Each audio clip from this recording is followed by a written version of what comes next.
திருச்சிற்றம்பலம்.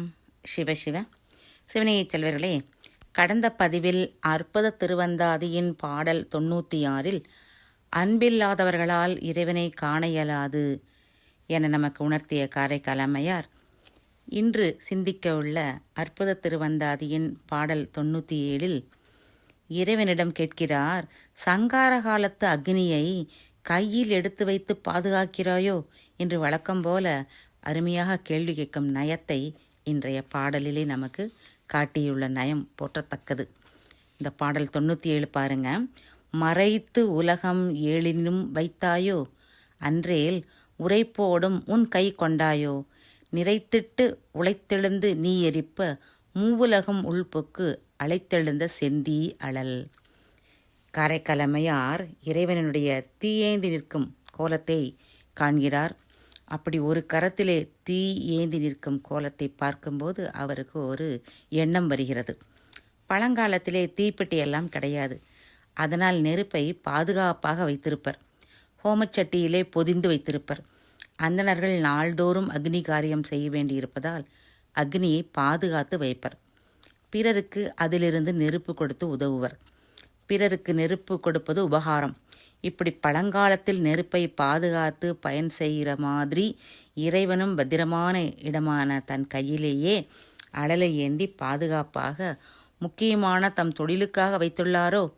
இந்த கருத்துதான் பாடலின் 2ஆம் அடியில் வைத்து இறைவனை கேட்கிறார். உரைப்போடும் உன் கை கொண்டாயோ என. இறைவனுக்கு நெருப்பு எப்படி பயன்படுமாம் என்றால், இறைவனே படைத்தல், காத்தல், அழித்தல் என்ற முத்தொழிலையும் செய்கிறான். எப்படி? தன் ஆணையால் பிரம்மா, விஷ்ணு, ருத்ரரை அதிர்ட்டித்து அவர்களை கொண்டு முத்தொழில் செய்கிறான். அதைத்தான் பரஞ்சோதி முனிவர் தன் பாடலிலே சொல்லியிருப்பார், மூவண்ணல் தன் சந்நிதி முத்தொழில் இயற்ற வாழா மேவு அண்ணல் என்று. இப்போ உயிர்கூட்டங்கள் இறப்பு பிறப்பு என்ற பிறவிச் சூழலே சுழன்று வருகிறது. மகா பிரளய காலத்திலே எல்லா உயிர்களுக்கும் ஓய்வு கொடுப்பது போல இறைவன் சர்வ சங்காரம் செய்கிறான். ஜலப்பிரளயம், அக்னி பிரளயம் என்பது போல பல பிரளயங்கள் நடைபெறும். உதாரணமாக பிரம்மாபுரம் எனப்படும் சீர்காழியின் சிறப்பு என்ன என்றால், 7 தீவுகள் அடங்கிய பேரண்டத்தை பிரளய காலத்திலே கடல் பொங்கி அழித்தது. ஆனால் சீர்காழி மட்டும் அழியாமல் பிரளய வெள்ளத்திலும் தோணியாக மிதந்து அழியாது இருந்தது. இங்கு நடந்தது சலப்பிரளயம். அதுபோல தீயால் வெந்து அழிவது அக்னி பிரளயம். இந்த ஊழித்தீயை வடவா முகாக்கினி என்று சொல்வர். இந்த ஊழித்தீயானது ஒரு பெண் குதிரை வடிவத்தில் கடலுக்கடியில் இருப்பதாக சொல்லுவாங்க. இந்த உலக முடிவின் போது இந்த தீ கடலிலிருந்து வெளியே வந்து இவ்வுலகத்தை எரித்து அழித்து விடுமாம். பகன் என்பவன் தான் செய்த தவ அக்னியை பிதுர்கள் கட்டளைப்படி கடலில் விட அது பெண் குதிரை உருக்கொண்டு தங்கியது என அபிதான சிந்தாமணி நூல் கூறும். சூரிய மண்டலத்தை தேவர்களெல்லாம் சாணை பிடித்தார்களாம்.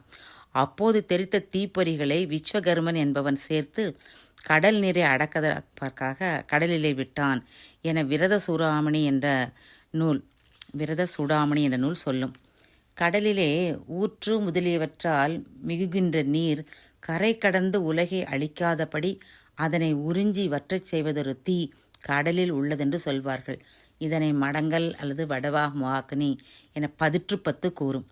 கடலில் ஒளிந்திருந்த கனல் எழுந்து வந்தாற்போல் உடலில் ஒளிந்த சிவம் ஒளி காண்பது என்பார் பத்திரிகிரியார்.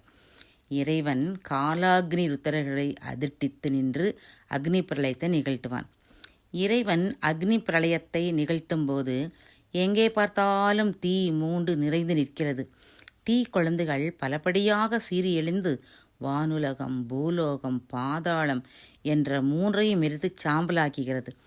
அந்த 3 உலகங்களுக்கும் உள்ளே புகுந்து எல்லா பொருள்களையும் தன்னுள் அடக்கி கொண்டு தீ கொழுந்து விட்டு எரிந்து அழிக்கிறது.